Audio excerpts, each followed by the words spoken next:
Hola, larga vida y prosperidad. Bueno, bienvenidos a la segunda parte de los vídeos sobre vibraciones.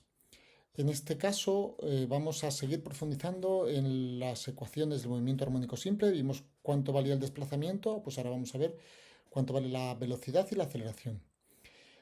También veremos cuánto valen los parámetros de periodo, frecuencia angular, etcétera, en los dos ejemplos que vimos del muelle y del péndulo.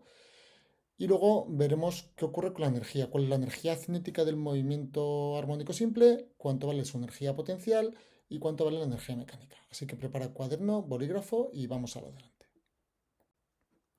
En el vídeo anterior habíamos obtenido que la coordenada x, el desplazamiento, se movía según la ecuación a por el coseno de omega t más alfa 0, donde a era la amplitud del movimiento, omega era la frecuencia angular y alfa 0 era la fase inicial. Bueno, pues la velocidad se puede obtener como la derivada de la posición respecto del tiempo. Si derivamos la derivada del coseno es menos el seno de omega t más alfa 0 más, o sea, por la derivada de lo de dentro que sería omega, es decir, menos a por omega por el seno de omega t más alfa 0. Esta es la expresión de la velocidad. Si trabajamos un poco con esta expresión podemos relacionarla con el desplazamiento de la siguiente manera. Resulta que el seno se puede descomponer como la raíz cuadrada de 1 menos el coseno cuadrado, con el signo más o con el signo menos. Si esto lo multiplicamos, podemos meter a dentro de la raíz elevándolo al cuadrado, y entonces me queda más menos omega por la raíz, a cuadrado por 1 me queda a cuadrado, y a cuadrado por el coseno me queda a cuadrado coseno. Como a cuadrado coseno cuadrado es x cuadrado, entonces la velocidad es más o menos, dependiendo del signo, la frecuencia angular omega por la raíz de a cuadrado menos x cuadrado. Bueno, es otra ecuación que un poco más adelante la utilizaremos. La aceleración del movimiento es la derivada, la variación de la velocidad con v con respecto del tiempo. Esta aceleración, entonces, si derivamos esta expresión de aquí, la derivada del seno es el coseno, entonces me queda menos a omega cuadrado por el coseno de omega t más alfa 0. Como a por el coseno es x, entonces me queda que la aceleración es menos omega cuadrado por x, es decir, proporcional al opuesto del desplazamiento, que es lo que habíamos obtenido en los ejemplos anteriores. La única diferencia es que ahora la constante de proporcionalidad omega es la frecuencia angular. En los ejemplos que habíamos visto del muelle del péndulo habíamos obtenido que la aceleración era igual a menos k partido por m por x. M era la masa que se colgaba y k era una constante.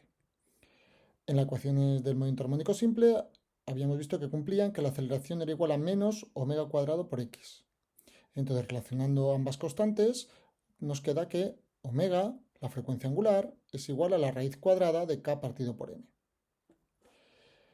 En el caso del muelle, pues esta era lo que valía omega, la raíz cuadrada de k partido por m, k era la constante del muelle, la constante de recuperadora, según la ley de Hooke, y m era la masa que colgábamos. La frecuencia lineal, acordaos que era 1 partido por el periodo, la frecuencia angular era 2pi partido por el periodo, por lo tanto, la frecuencia lineal va a ser la frecuencia angular partido por 2pi, es decir, 1 partido por 2pi por la raíz cuadrada de k partido por m, y el periodo pues va a ser el inverso de la frecuencia, es decir, 2pi por la raíz cuadrada de m partido por k. Por lo tanto, así podemos relacionar los parámetros del movimiento oscilatorio con los parámetros del muelle. En el caso del péndulo, esta constante k valía m por g partido por L. Acordaos que salía al despejar la fuerza tangencial igual a masa por aceleración, etc. Si sustituimos esta k en esta expresión de aquí, las masas se simplifican y me queda que omega, la frecuencia angular, es la gravedad g partido por L, la longitud del péndulo. No depende de la masa que colguemos y sí depende de la longitud del péndulo.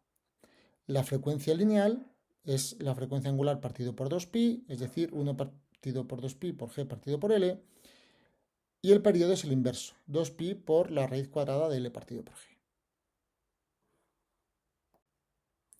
Pasamos a ver ahora qué ocurre con las energías. La primera que vamos a ver qué ocurre con la energía cinética. Sabemos que la energía cinética es un medio de la masa por la velocidad al cuadrado y habíamos obtenido anteriormente que la velocidad era más o menos omega por la raíz cuadrada de a cuadrado menos x cuadrado. Bueno, cuando elevamos esto al cuadrado, nos queda omega cuadrado, el más y el menos se quitan, nos queda omega cuadrado y la raíz se quita y me queda a cuadrado menos x cuadrado. Así que nos toma esta expresión de aquí, un medio de k por a cuadrado menos x cuadrado. Si lo escribimos en términos de la fase, entonces la velocidad era menos a omega por el seno de omega t más alfa 0 y entonces me queda esta otra expresión de aquí. En definitiva, tenemos estas dos fórmulas para la energía cinética. Esta de aquí, en realidad, es la ecuación de una parábola. Si nosotros dibujamos cuánto vale la energía cinética en función de x, de los valores de x, lo que vamos a obtener es una parábola, ¿vale? Una parábola invertida, porque el término con x cuadrado es negativo, y que el punto, el vértice de la parábola está en la energía cinética máxima, que corresponde con x igual a 0, que es un medio de k por a cuadrado. Y la energía cinética mínima es cuando x es igual a a, es decir, en los extremos del movimiento. Hay que tener en cuenta que x no vale más de a. X como mucho llega hasta a. Entonces, cuando la x es igual a, pues a cuadrado menos a cuadrado vale 0 y la energía cinética vale 0. La energía potencial de un oscilador es el trabajo que hace la fuerza recuperadora para mover al objeto desde la posición de equilibrio hasta una posición cualquiera x. El trabajo se definía como la suma de la fuerza por el desplazamiento.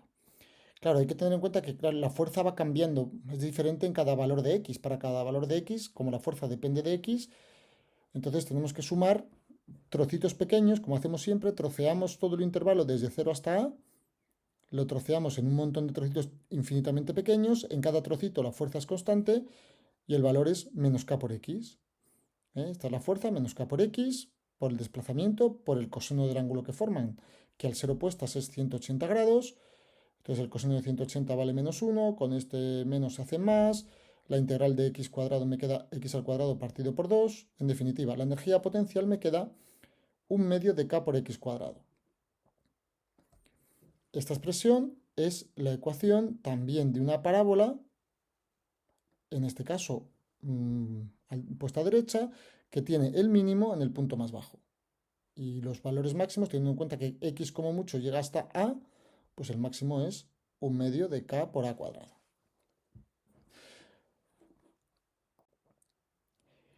La energía mecánica era la suma de energía cinética más energía potencial.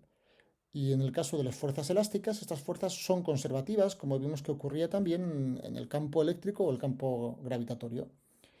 ¿Esto qué significa? Pues que todo el trabajo que se realiza transforma la energía potencial en energía cinética o viceversa. La cinética en potencial o la potencial en cinética. Y también significa que la energía mecánica es constante.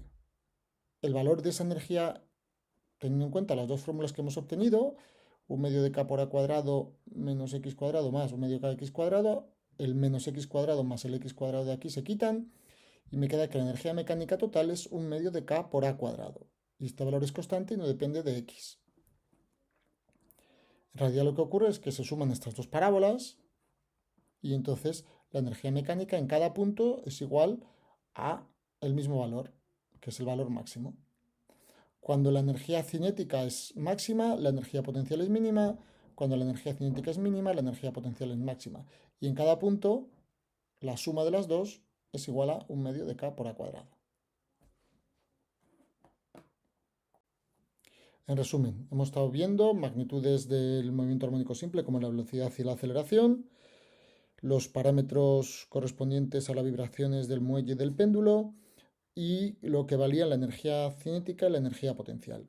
En ambos casos la suma, es decir, la energía mecánica, es constante. La energía se conserva en las fuerzas elásticas. Estas vibraciones son la base para describir luego lo que serán las ondas. Así que es importante tenerlo en cuenta.